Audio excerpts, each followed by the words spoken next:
Yes, I'd like to begin this program again. This is the history of the Commission project, and I'm very fortunate to be here in the beautiful revolutionary municipality of New Providence.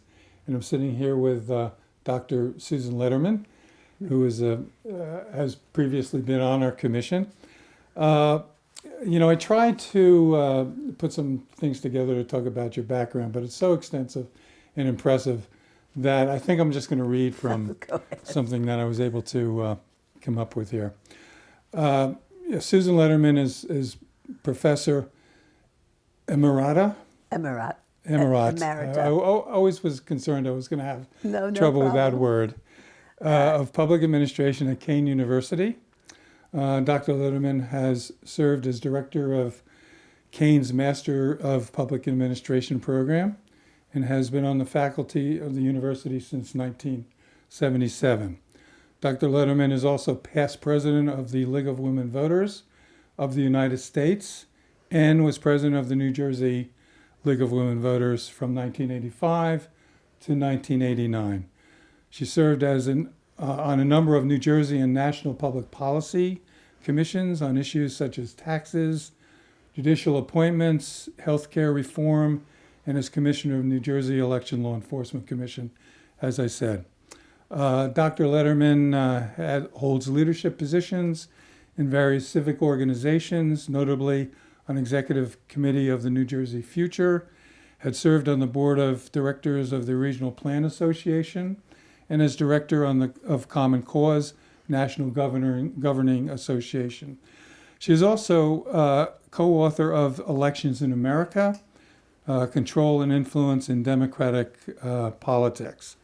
Dr. Lederman holds an AB degree in political science from the University of Michigan and a master's degree and a PhD degree in political science from Rutgers University. So I'm very pleased and happy to be able to sit down with you to discuss some of your experiences throughout the years, as well as on the Election Law Enforcement Commission. Thank you. I want to start off with Dr. Lederman with a question. As a prominent academic in the state of New Jersey, you were very supportive of the commission undertaking analytical studies. We call them white papers, but they're really analytical studies. And those studies have been on trends in campaign financing, on the gubernatorial public financing program, political action committees, and lobbyists, and anything that has to do with the commission and what we do. Why do you think it's so important for the commission to be doing these studies? Well, I think all of us recognize that it's best to operate on what really exists and what the impact of what really exists rather than on our vision of what it should do. So to have a path-breaking commission like ELEC in New Jersey, one with such a strong history, it's important not just for our citizens in New Jersey, but for the country to know what kind of an impact we have on financing campaigns, on being transparent about what the spending is and who's doing the buying and selling, if you will, of access to candidates and to voters. Before we change laws, we should know how current laws actually operate and what impact we can discern. And the best way to know is to do strong research and evidence-based research. The evidence is there on the ELEC website, and it is very important for people to highlight it. Given there's so much information in the world, just to have it there is already a big breakthrough, but you can't expect an individual voter to go and do the research. So one hopes that there are sources, used to be that we had really significant newspapers in the state that had the resources to do some of the research. But unfortunately, newspapers throughout the world, and certainly in our state, have had diminished capacity and diminished readership. And so the question is, how do you get that information out? Correct. Do you believe that academics in our state use our site enough? I'm not sure that they do enough. And it's a very important question, I think. How do you get academics to get more involved in research? And I don't know to what extent you've ever used interns to do research. I'm sure that people would want internships, students who are even undergraduates at places, whether it's the College of New Jersey, where I know you teach, but some of the other nearby universities, whether it's Princeton or even University of Pennsylvania, to send interns, and they don't even have to come. They can access material on your website, and do research and get the information out through academics. No, I'm glad you mentioned interns, because we do have interns. I think that actually started when you had made that suggestion years ago. Did I really? when we were on the commission. I'm glad that some suggestions I made actually had an impact. No, tremendous impact. But no, we do have interns, and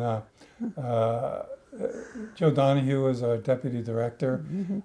Is the person who really works with them and is in charge of them, and we will have something coming out on recall elections in the near future, which one of our interns did work on. So we think that's a very valuable thing. Oh, that's great. Well, the more the merrier of those. Right.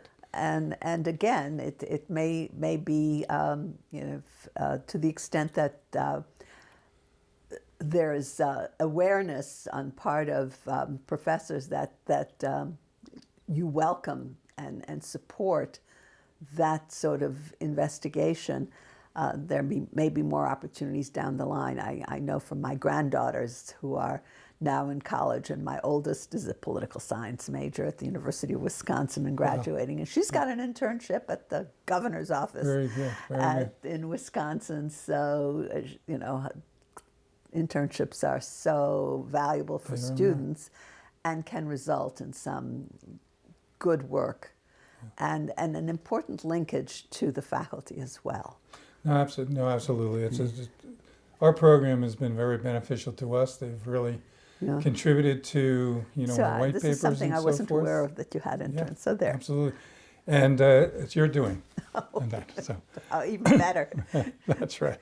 Now, one of the things, and I believe this started also on your tenure on the commission, that we started to do, and we want to try to raise the profile. We've been trying to raise the profile of the commission, and the visibility and the stature of the commission. And part of that is doing analytical studies, but trying to have good relationships with the press, and to to put not only press releases but white papers out, and so on and so forth. And it's been pretty good, pretty successful. How important is for the commission to have high visibility and have its stature enhanced? Absolutely. In terms of, let's admit it, the ultimate purpose, I think, of laws that govern ELEC and that govern our whole system of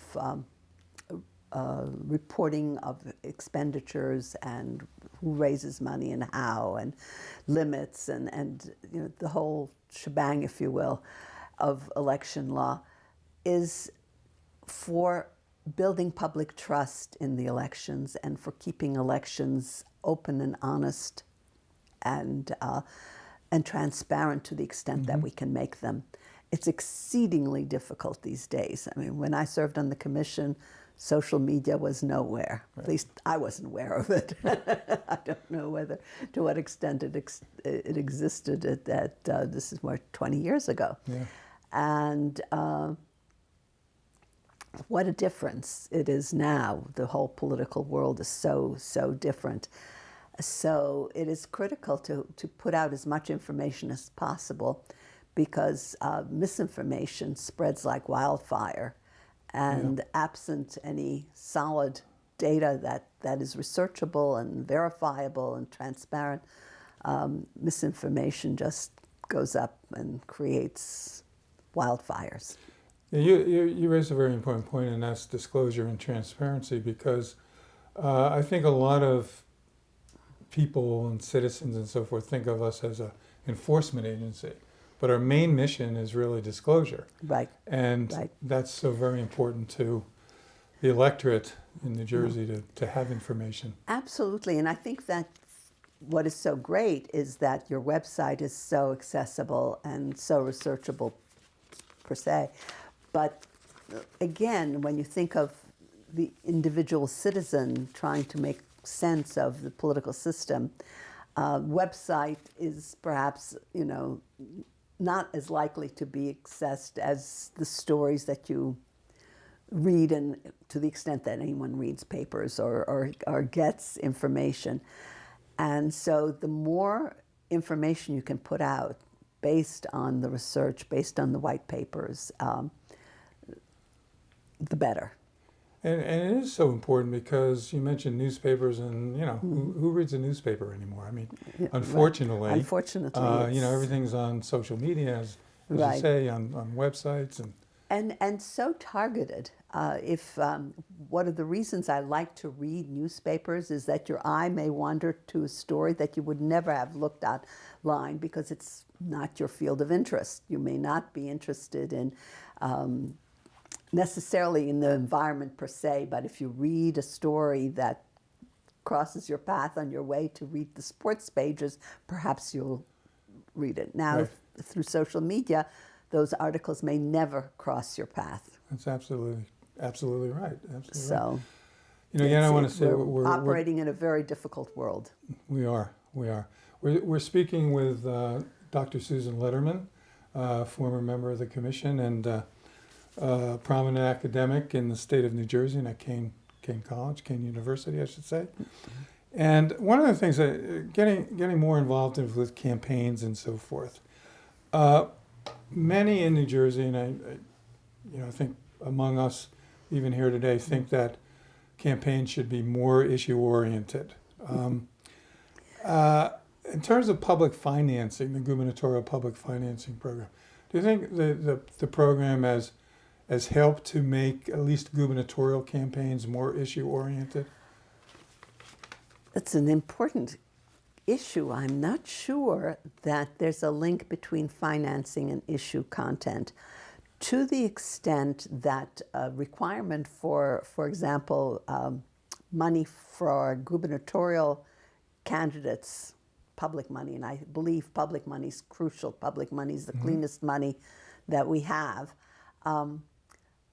There was the requirement to have debates. Yeah, right. And ideally, debates ought to focus on issues rather than on personalities. And I know that you've struggled with debates over the years in terms of ensuring that you have a debate format that does focus on issues. And through the League of Women Voters, I have a long experience on dealing with debates, and the League Right. still does them at the local and legislative levels in New Jersey. That is one way that we get issues discussed. How do you think that financing can assist in issue development? Well, I think just as you said, there's a requirement that we hold debates, Right. ELEC-sponsored debates, and we select the sponsors. And in recent years, we've selected sponsors that would give us the widest coverage, of a debate. And we can't always control, what the questioners ask. Which is, you raise a very important point. That perhaps that's something we could discuss, This as a new is something that gubernatorial. has always been extremely important for any league-sponsored debate is the issue focus. And it's, when you think of presidential debates and primary debates over the years, certainly in the last 6 years or so, Yeah. we don't have much to point to with pride in terms of issue focus. But it's critically important, and so that is one path that we have. Other than that, again, people seem to have such a short focus and then get information through such skewed ways that you wonder just how much there is. To some extent, the 2020 election seemed to have perhaps brought in some sense of optimism about the public finally understanding that, not so much the 2020 election, certainly it, but 2022 particularly, that issues matter, democracy matters, and we need to focus on protecting our democracy. So perhaps we're in a pendulum swing, and the swinging is getting perhaps more back to strengthening democracy than we've had before, that we've sort of approached the brink of concern about will we be able to maintain our democracy. Yeah, see, now So- you're no longer even on the commission, you're still making a contribution in terms of, now I've put that in my mind to write that down when I get, that the next time we select sponsors for the gubernatorial debates, that we stress the fact that they talk about issues Yeah. and not necessarily about personalities. Well, not that personalities don't matter. There is an They do. issue, you know, that is a legitimate issue and for voters to make judgments about leadership qualities, but it's not the be-all and end-all. People also want to make choices about paths that they see their state pursuing, and those issues rise up. Think about I watched Christy Todd Whitman's interview with you, and was reminded of that election where Bill Bradley, who was so widely admired in New Jersey, almost lost to Christy Todd Whitman for re-election to the Senate because he had just ignored the issues that she raised about taxes. Right. Not that he could do much about state taxes, but he simply wanted to be above it all, and public said no. Yeah. And that I think demonstrated that ultimately, when issues are ignored, I think right now when people go into too far a direction, and I would argue that the Supreme Court went too far on issues relating to abortion, too far, and public said no, we're not going there, and people respond then. You know, if the shoe pinches enough, the Right. public responds. But how do we get there? Right. I mean, that's always an issue that we're always dealing with and trying to think how we can get this information to the public. And What I think is extraordinary about the Election Law Enforcement Commission is that I think over the history of it, you've had really a more steady impact on elections in New Jersey than federal ELEC has had in terms of regulation of federal law. And part of it is, of course, that throughout most of the commission's life, you've had the full complement of commissioners. There was a period where you were hamstrung because the governor had not appointed sufficient commissioners, so you could not act. But that was a short period of time. that was, well, when we only had one commissioner in 2016. Yeah, And that, we couldn't even hold a meeting right, that year. because you didn't have. So that did constitute a problem. Yeah, I think the history of ELEC has been going all the way back years. Is that it's always been an issue of getting 4 commissioners, having a full complement. Right now we have 3 commissioners on, and you know we're still waiting for another commissioner to be appointed. you think they could find one? But that has been kind of a typical issue that Right. all governors have kind of dealt with Right. through the years. It's not, when you think about it, if you're on the commission, you have to give up. If anybody's been involved in politics, you have to give it all up. You can't involve. you really don't get compensated like other commissions may be. And so it's not always easy to Well, get people to serve. It was my dream commission. So Good, good. No, it's like, people like yourself who are concerned about public service, or former judges and so oh, forth, well, you've serve had on our it, yeah. commission. And Right. But I don't know that the problem is in lack of potential candidates. It might be that it just is not seen as significant from a governor's perspective in terms of getting policies.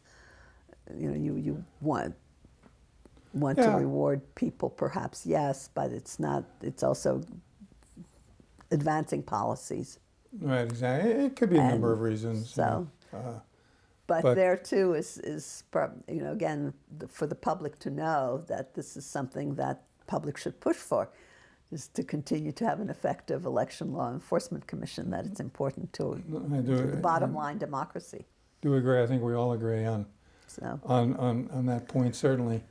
One of the things that I do want to get into a little bit, and we may have a different opinion about this, I don't know, in terms of political parties. You've been associated with the League of Women Voters, and I know that it's the League of nonpartisan. Women Voters historically has, not been big Right. fans of political parties, and of course I've taken a No. different. It's not a matter of not being fan. We feel that we need to, because we try to get people to register to vote, because we try to get people to get out to vote, because we work to improve elections and then make them more transparent and accessible and get information on candidates. We feel we best operate in a nonpartisan way, so we never back candidates for office. That's not anti-party as it is just make it possible for people to trust the league, that it is not biased towards one or Right. another candidate.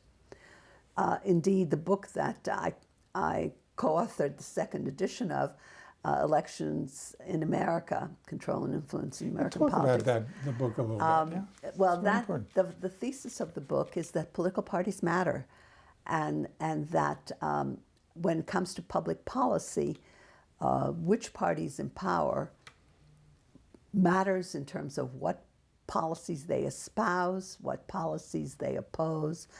And that was a revolutionary idea in the 1960s and 70s. The initial volume was written in the late 60s, and then the revision came out in late 70s.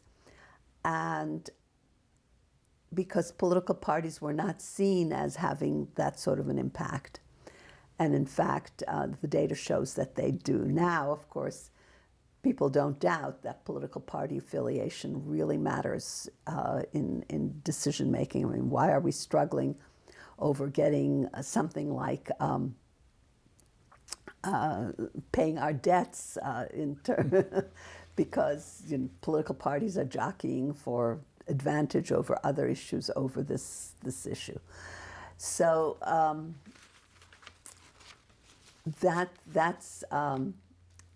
that's not a view against or for political parties. It was a question of what the reality is, and I think the reality is political parties have mattered a great deal. It's interesting in terms of to what extent, again, election law enforces or supports political party influence. As we know, the Rosenthal, Alan Rosenthal was a big supporter of strong legislatures, Right, as you've right. spoken about and written about yourself. The legislative leadership, of course, is also partisan and linked to political parties, but they have some independent power over what in New Jersey is an extraordinarily strong role for the governor. If the governor wishes to exercise power in New Jersey, it's still there. And that's not necessarily linked to political parties. One of my questions as to the strength of New Jersey political parties is, it's not clear to me how the current trend of super PACs and independent money, people of enormous wealth who decide they want to be governor, and go to political parties and say, I'm going to back my election attempt, and political parties say, great, we don't have to raise the money then. Well, you're exactly right. I mean, And that's then one who of the has power? that's one of the things that we've been talking about for years now is the growing influence of independent groups. And they have an advantage over political parties these days because there are no contribution limits. Because of Supreme Court decisions Right. that have been made. Right. You can give an independent group $1 billion if you want, or you can sponsor it as a billionaire or whatever. And come up with a cute name that totally disguises what it is who you are Right. and what Right. you stand for, and Right. spend enormous amounts of money on campaigns. And they have totally outdistanced political parties Yes. in recent years in terms of spending. And it has been something that we've been advocating, that we get disclosure at least for independent groups In New Jersey. in New Jersey. Right. But it's very difficult because the moment in 2019 they passed legislation that would require disclosure of independent groups, and of course it was immediately challenged in the Right. courts. And And no one ever challenged it beyond that judge. That was a federal judge. Martinotti, yes, Right. that So that's just been accepted as fait accompli, and so we move on. so that he determined that it was unconstitutional. A number of aspects of the legislation was unconstitutional. So there are efforts being made in the legislature now to bills have been introduced to require disclosure by independent groups and to strengthen the parties and so forth. But they haven't moved as of yet. So we're kind of watching that and seeing what would happen. But we do think that immediately upon enactment of legislation that'll do that, it's going to be challenged by certain groups, and Of course. so we have to narrowly tailor the legislation to try to. And there has not been an attempt by New Jersey to challenge the first ruling, or you don't think that No, New it Jersey was would not a- back? It was not It was no challenge to Yeah. appeal the ruling. So as I said, we're still hopeful.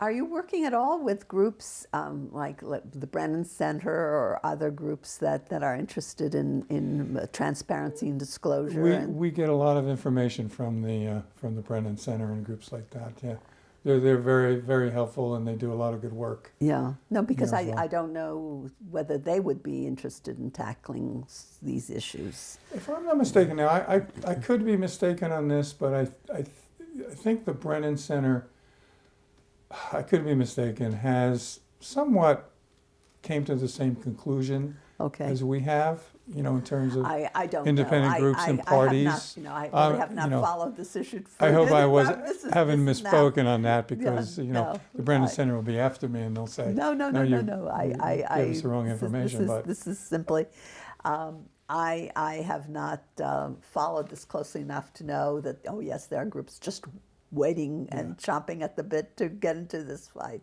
no, the Brennan But Center it's does a lot of difficult. good reports Yes, that we they do. we But get and we it's, read and. But it's extraordinarily difficult to continue to try to have transparency, which increasingly is so critical given the incredible, crazy misinformation that exists, and the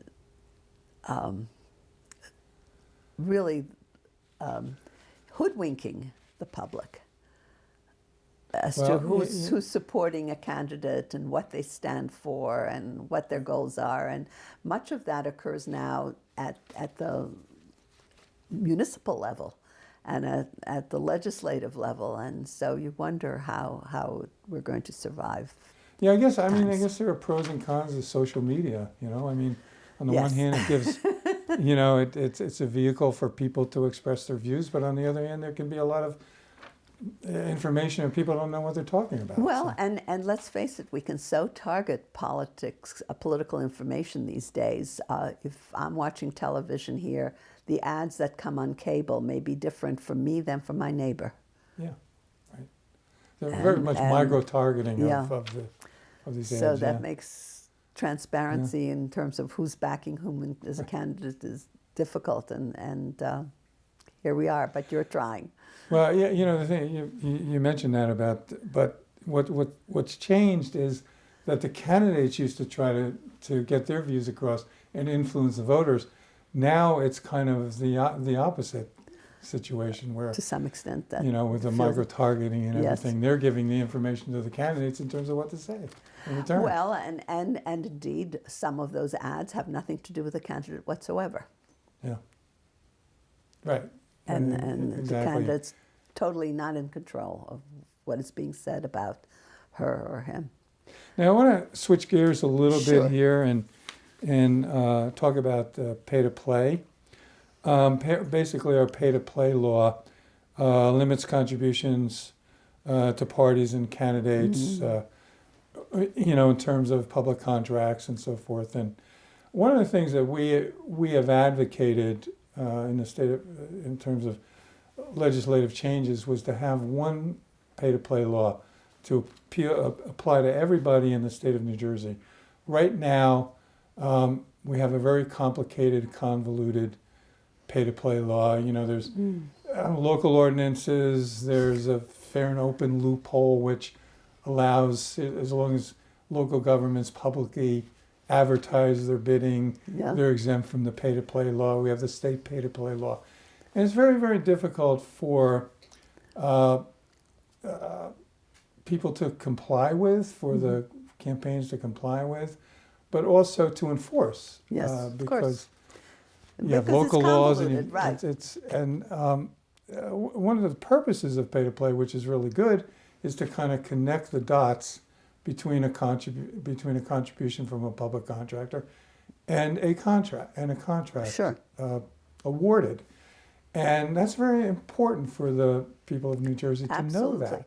Absolutely. I think if there's any suspicion of wrongdoing of political parties, is the sense that people might have is that they're on the take at the local level. That contracts go to people who are well connected. And whether that's so or not, again, you have to have the transparency, you have to have the evidence, you have to know, all right, so-and-so got the contract, yes, came in as a advertised lowest bidder, but we know that they have links, or, there's just, and the more confusing the reporting requirements, the more confusing the law, the less likely anyone can find out what really is going on. Right. So to strengthen public trust in government, I would think it's crucial to have clarity and enforceability in a law. And I'm sure that's a tricky matter. And again, politically might not be easy to pass. Well, I guess we've been promoting it for a number of years, and it still hasn't passed. Okay.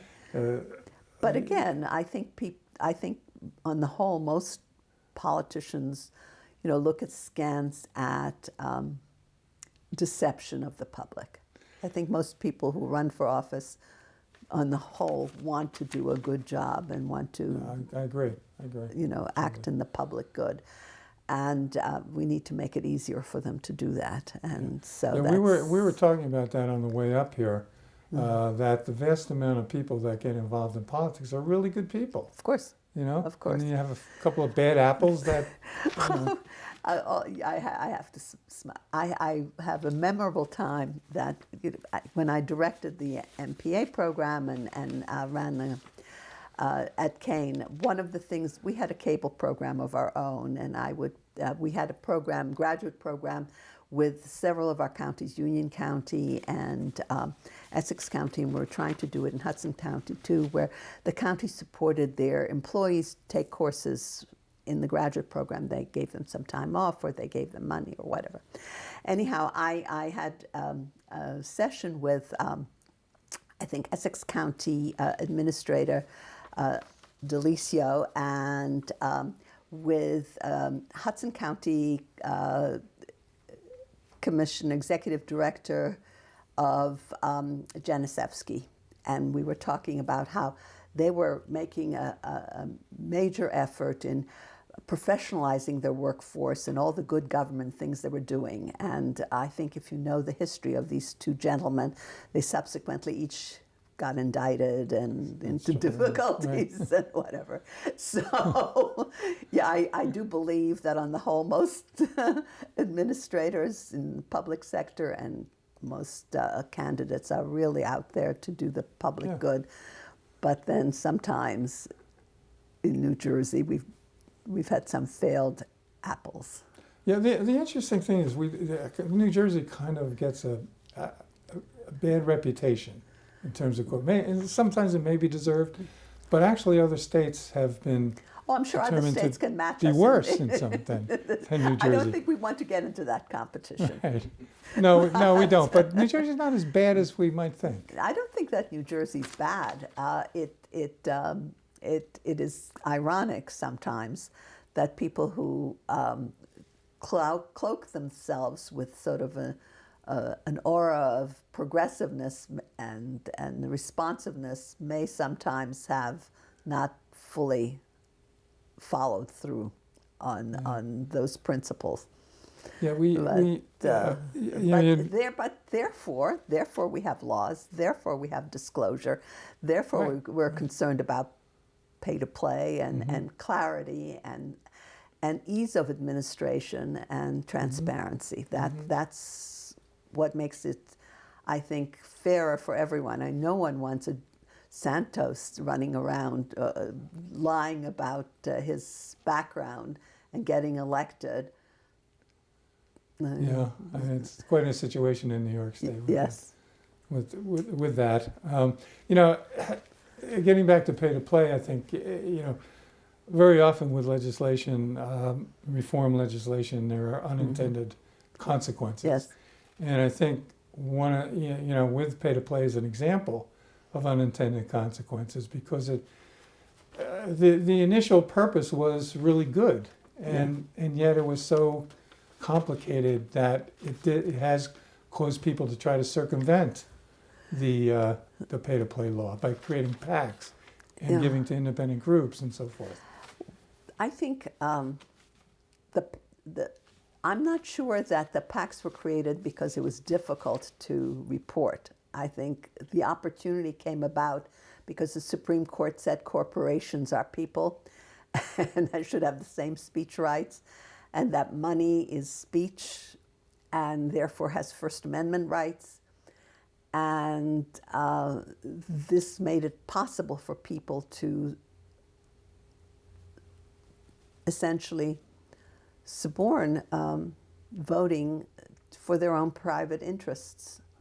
I don't know that the law is the responsibility. I think simply the opportunity was there, and also we've since grown in the ability to target. When you had to buy a whole New York Times to get an ad out, it's one thing, but if you can put an ad on a cable channel for not that much and target it, not have the wrong people read it, just the people who are going to be responsive or not read it, but hear it, responsive to your appeal, well, why not? And and you can do it under the radar, and no one knows. You don't have to disclose. No, you raise a very, very important point, but also with regard to our pay-to-play law in New Jersey, what the political action committees are not included under the pay-to-play law, but parties and candidates are. So therefore, when it went into effect, we saw an increase in political action committees being created just for that purpose, to get around the law. That's a very different matter. Well, good luck in getting a law drafted for about 11 years or so. Challenged. One of the things I always, I think it's since about 2010 we've been pushing for some of these changes which haven't happened, and I always kind of harken back, and you mentioned that I do teach a course at the College of New Jersey, and when I talk about how a bill becomes law and so forth, and let's say an American government course, I always reference former Attorney General Kimmelman in 1981 proposing that the Election Law Enforcement Commission be responsible for all of lobbying to collect the annual financial reports as well as the quarterly activity reports. Because at the time, it was bifurcated, or was divided between the Attorney General and the Election Law Enforcement Commission. And, the Attorney General, quite frankly, had probably bigger fish to fry than collecting this information. And at the time, everybody said, that's a good idea, and we had sponsors and so on. I wasn't there in 1981, but I know what happened. And it took actually 13 years before that legislation actually was enacted to put everything. Well, as political scientists generally would talk about, is that making laws is like, watching people make sausages. Exactly. I use that example all the time. And it's a messy process, and it takes a long time. It does take a long time. And building public support for something as arcane as a law regulating play, where the nuances are so critical, is hard to do. But it can be done. It's amazing. It can be done. Yeah. And building coalitions and getting information out is perhaps trickier, and especially in this whole new media world that is much more complicated. And my youngest granddaughter is at the University of Michigan, my alma mater, as a freshman, and she's a great writer, and so she got onto the newspaper, The Daily, which is a very good paper. And I thought, oh, great, she can use her writing. What is she doing? She's doing their advancement issue things with the media. So she develops things for TikTok, which is not what I envision you do when you work for a student newspaper, but it's a new world. Now, is she back here during the summer? She's here, yes, sometimes. Maybe in the she'd summer. like an internship or something like that. But we could use. You need, yes, you do need. You need to have people who get that information on the social media, and that there you go. Maybe not my granddaughter, but someone else's. Someone else can that is clued into TikTok and some of these other other sites. But I did want to mention again, we're speaking with Dr. Susan Lederman, who is a former member of our commission, and is a very prominent academic associated with Kane University. And again, we're very happy to have the opportunity to speak with you. Are you familiar at all with this idea of ranked choice voting? I've read about it, yes, and I don't know that much about it, but I'm aware of the advantage of not just having a candidate squeak by as low-level plurality of if you have especially in primaries where you have many candidates, but to have a runoff. And in fact, the runoff is instead of having a runoff, what you can do is you allocate that, you rank your voting choices. And I'm not sure where it's been done successfully, but it has. I believe I could be wrong again. I believe it started in Washington or Oregon. One of the western states, which usually pioneer on sort of some advances in voting. Wyoming, I think, was the first state that allowed women to vote. But I think you're right. That's right. So, well, you do know that women were allowed to vote under, I think, the first Constitution in New Jersey. Do, if they were landowners. If they were landowners, property owners, right? Property owners, yes. But then in the subsequit Constitution, New Jersey Constitution changed that. Then I think there was an issue where it behooved the powers that be that women would not vote the right way, and therefore. Yeah, who knows what the reason was. But aside from that, back to ranked choice voting. So as best as I understand the way it works is that as a voter, I choose my first candidate and then perhaps go two more down, or not rank necessarily all of them, but I'm not sure of that. Yeah, I think it's you get your first choice and you get your second choice, and then they add up everything, and whoever gets the most so votes. If the first choice person If no one gets a plurality, I'm sorry, if nobody gets a majority, then the top two candidates are assessed again, and those who were not in the top two, their votes are reallocated.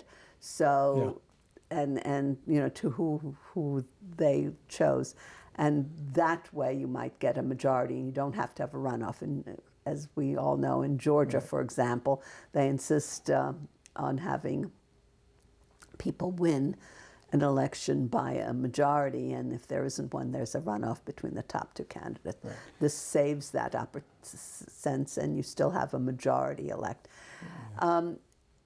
I don't know to what extent that improves the whole process of elections. I think we in New Jersey had I think it's been proposed, but no. But because I don't know that we've had many third and fourth party candidates or people running independently enough to make it, except in primaries, much of an issue. Right. No, I think you're right. I mean, I don't know if we agree on this, but I would probably politely disagree. I don't like the idea of ranked choice voting. I think, it just complicates things. And, we live in a complicated world as it is. If we have sort of dream reforms, we need to reform the Electoral College, and doing it through the Constitution is an impossible task. Yeah, it is. Yeah. Because you'd need approval of the states who benefit from it now. But there's, New Jersey is one of the parties to the National Popular Vote Compact. And that is somewhat of a growing idea in many parts of the country to establish a National Popular Vote Compact, which would mean that our state has pledged that if there are enough states in the compact where one could win the 270 electoral college votes, that our electors would be allocated to the winner of the national popular vote. So if New Jersey, let whoever wins the national popular vote, all our electors would go that way. And if we have enough states, I think there's something like 17 states that now are part of the agreement, and I think there's that's something right, like 17, 88 electoral college votes short of making it. So it's possible that we go that route. I think that's a bit also unlikely that'll happen, but it's pretty difficult to amend the Constitution. You don't need to amend the Constitution. And the smaller states would probably. No, but this national popular vote is because it's compact. It's not an amendment to the Constitution, and it's legal within the Constitution. Well, that is better. Yes, but to actually change from the Electoral College to popular vote would be very difficult. Yeah, because the Electoral College is in the Constitution. Yeah. Oh, yes, because our founders didn't trust the voters to make choices directly. Right. They thought they could choose their neighbors to be electors who could make the right choices. Right. And they had this idea of concurrent majority, which they followed through on too. Anyhow, we've evolved over time. I'm not sure how much better, but we have evolved. Because that is an issue. I mean, a person can get the popular vote but not win the presidency. Yes, and we've had it happen a few times. We've had it in recent years. We've had it happen. Yes. But at the same time, then the states want to have a role in the whole process too. So, it's we'll see what happens with that one. Right. But let's see. I think we've covered pretty much everything. Is there anything else that you would like to add to? We can chat for a long time, but what I want you to know is how very proud I am that I've been associated with ELEC, and thank you for all the work that ELEC is doing under your leadership. I appreciate that. Thank you. Thank you very much. Again, we've been speaking with Dr. Susan Lederman with the history of the Commission project, and hopefully everybody in a month or so will tune in and see a very good interview, I think, with Dr. Lederman. Thank you very much for sitting down with me. My pleasure.